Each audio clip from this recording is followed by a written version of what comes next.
Hello everyone, welcome back to our YouTube channel APC academy.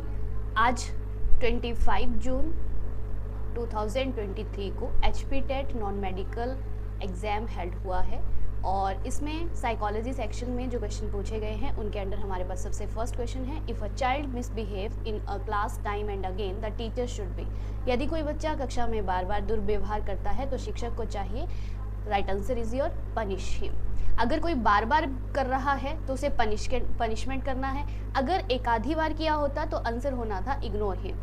Second question is your, who develop the concept of primary mental abilities. Primary mental abilities को देने वाला जो person था वो था L Thurstone. Question number third है हमारे पास, which of the following statement about motivation is correct. Motivation के रिगार्डिंग या अभिप्रेरणा के बारे में निम्नलिखित में से कौन सा कथन सही है।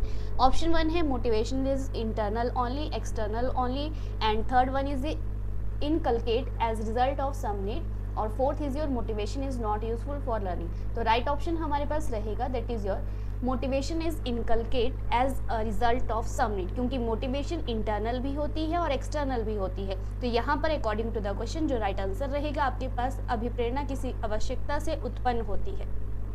Next question is your, according to Sigmund Freud which of the following is not the level of mind. Conscious भी दिया है, अनकॉन्शियस भी दिया है, प्री कॉन्शियस भी दिया है। जो नहीं है यहाँ पर that is your super conscious. Question में पूछा था कि कौन सा नहीं है, तो नहीं है जो that is your super conscious. Next fifth question है, providing knowledge of result to student will. Option A is discourage learning, promote learning, stop learning, divert learning. अगर छात्रों को परिणामों का ज्ञान प्रदान किया जाता है तो वो लर्निंग को क्या करते हैं, प्रमोट करते हैं। तो right option is your B option.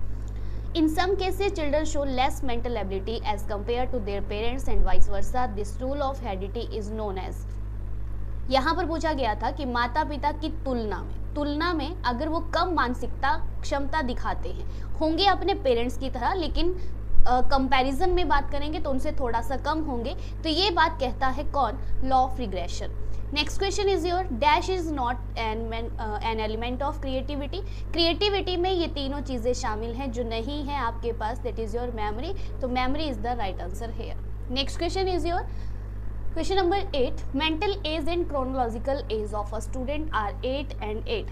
CA and mental age आपके पास इक्वल दी थी दैट इज योर 8, और यहाँ पर पूछा था IQ will be that is your of average level. मतलब जब chronological age and mental as बराबर होते हैं तो एवरेज लेवल उसे कहा जाता है। यहाँ पर आपको ऑप्शन नॉर्मल भी मिल सकता था। Next question is your, which of the following is not a cause of child delinquency. एक बच्चा अपराधी बन जाता है और इनमें से वो कौन सा रीजन है जिसके कारण वो अपराधी नहीं बनेगा। तो यहाँ पर हमारे पास ऑप्शन थे, balance level of aspiration, emotional conflicts, non fulfilment of needs, next है निग्लेक्टिंग बिहेवियर ऑफ पेरेंट्स। तो यहाँ पर हमारे पास जो क्वेश्चन पूछा गया था उसमें पूछा था कि कौन सा नहीं है बच्चे के अपराधी बनने में, कौन सा कारण अवेलेबल नहीं है। तो इमोशनल कॉन्फ्लिक्ट भी है, नॉन फुलफिलमेंट भी है, निग्लेक्टिंग बिहेवियर ऑफ पेरेंट्स भी है। जो नहीं है that is the A option, that is called balanced level of aspiration. Dysgraphia is your writing disorder is the right option. Positive transfer of learning is possible. जब भी सकारात्मक स्थानांतरण होता है वो तभी संभव होता है जब दो टास्क जो है वो सिमिलर है, लेकिन यहाँ पर हम इस क्वेश्चन को डाउट में रख रहे हैं। We will check this in answer key. Next question is your, a motivated behaviour is directed towards goal. Goal is the right answer. के cause effect relationship is studied through which of the following method. कारण और प्रभाव क्या है, तो ये चीज study करता है आपका experimental method scientifically. Question number 14 है, which of the following is not the function of educational psychology. कौन सा नहीं है फंक्शन ऑफ साइकोलॉजी। तो यहाँ पर दिए हुए ऑप्शंस के अकॉर्डिंग अगर हम बात करें तो पहला था to provide knowledge on child development, to assist in curriculum development, third था to analyse the relationship of person with other member of his society, and fourth is your to help identifying suitable method of teaching. तो यहाँ पर जो right answer available है that is your C option, कि educational जो psychology है वो बच्चे के विकास में नॉलेज को प्रोवाइड करती है, सुटेबल मेथड ऑफ टीचिंग को आइडेंटिफाई करती है, करिकुलम में सहायता करती है। लेकिन ये जो थर्ड ऑप्शन है वो नहीं करती है, तो नहीं के बारे में हमसे पूछा गया था। क्वेश्चन नंबर 15 है N essential aspect of all learning, सीखने का एक अनिवार्य कारण है या पहलू कौन सा है इनमें से, that is your motivation. Option C is the right answer. Question number 16 एक डेफिनेशन आपको पूछा गया था, psychology is the scientific study of the activities the individual in relation to the environment. मनोविज्ञान व्यक्ति की क्रियाओं का उसके पर्यावरण के संदर्भ में वैज्ञानिक अध्ययन है, और ये कहा था किसने, वुडवर्थ ने, तो Woodworth is the right answer.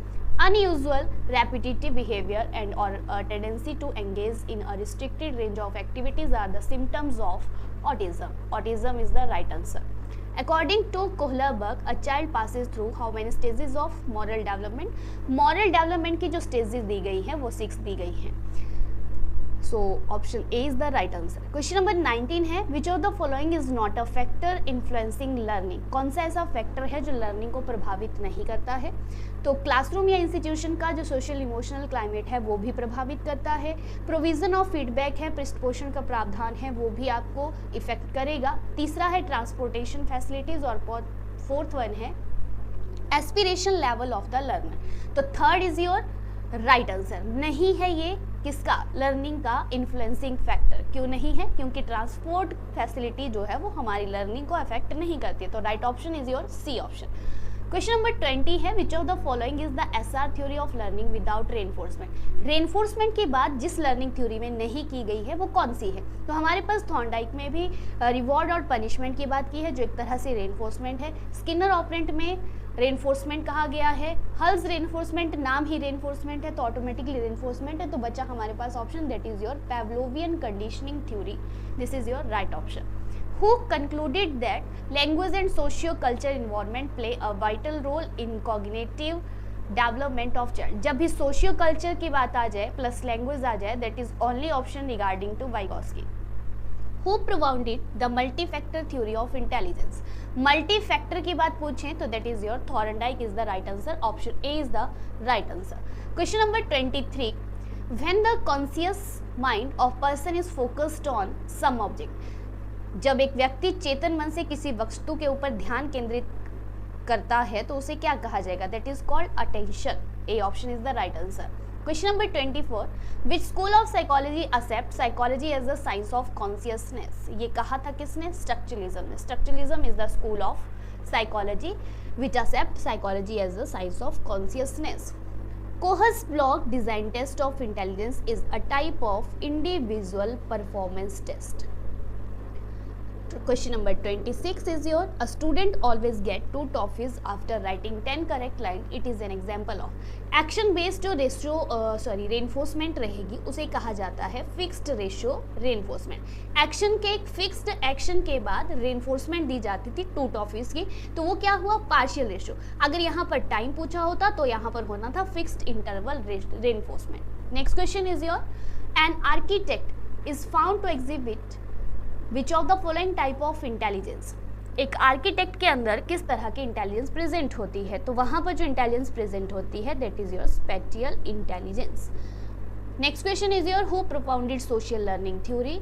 Social learning theory को देने वाला जो पर्सन था that is your Albert Bandura. According to Piaget in which stage a child begins to acquire vocabulary?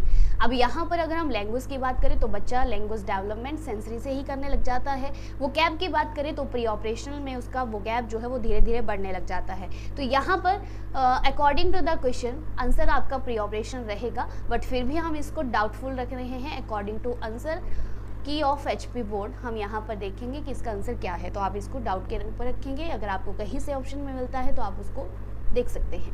Question number 30, which of the following statement is true about human development? तो यहाँ पर 4 option दिए थे कि human development के according कौन सी statement सही है। तो फर्स्ट ऑप्शन थी human development is a natural process.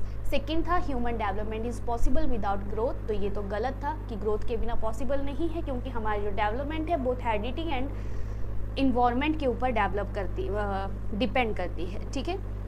Third one है आपके पास human development is completed by majority. इसका मतलब है कि परिपक्व जब मानव हो जाता है उसका विकास खत्म हो जाता है, तो ये भी गलत है। Human development is quantitative. Human development only quantitative नहीं है, क्वालिटेटिव भी है, तो ये भी गलत। तो बचा हमारे पास ऑप्शन ए। तो option A is the right answer. Okay, this is the exam of HP TET non medical. Okay, thank you everyone.